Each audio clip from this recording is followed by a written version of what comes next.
চলো আজকে আমরা বেরিয়ে পড়েছি বাজার করতে যাব আমি আর আমার বোন। আর এই যে দেখো এখানে আমি বেগুন নেবো। এই বেগুনগুলো সত্যি খুব ভালো লাগে খেতে। এখানে আমি এই বেগুনগুলো সবগুলোই নিয়ে নিলাম। আর চলো দেখি বাজারে আর কি কি পাওয়া যায়। আর এখানে দেখো আমি বাঁধাকপিটা দেখলাম অনেক বেশি দাম বলছিল। আর এই যে দেখো এখানে আমি ভেন্ডিও নিয়ে নিলাম। এখানে ভেন্ডিগুলো বেশ সুন্দর ছিল। আর এখানে আমি একটা কাঁচা লঙ্কাও নিয়ে নিলাম। কাঁচা লঙ্কা থাকলে কিন্তু ভীষণ ভালো লাগে। এখানে আমার টাকাও দেওয়া হয়ে গেছে। চলো দেখি আর কি কি নেওয়া যায়, কারণ আজকে বাজারে সেরকম কিছুই নেই, হালকা হালকা সব। আর এখানে আমার দেখতে পেলাম উচ্ছে রয়েছে, তাই ভাবলাম চলো একটু বেশি করে উচ্ছে নিয়ে নিই, কারণ আমার উচ্ছে এমনি ভালো লাগে। উচ্ছের যে কোনো রেসিপি আমার খুব বেশি ফেভারিট। এখানে আমি নিয়ে নিলাম অনেকটা উচ্ছে। আর তারপর দেখি আর কিছুই নেই সেরকম বাজারে, তো সেই জন্য ভাবলাম চলো কিছুটা ডিম নিয়ে নিই।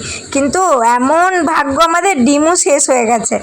আর এখানে ছিল অল্পই কটা ডিম, তাই ভাবলাম চলো 10টার মতো ডিম নিয়ে নিই, পরে আবার নিয়ে যাওয়া যাবে। তো আজকের মতো আমার বাজার করা কমপ্লিট, পরে আবার দেখা হবে, টাটা।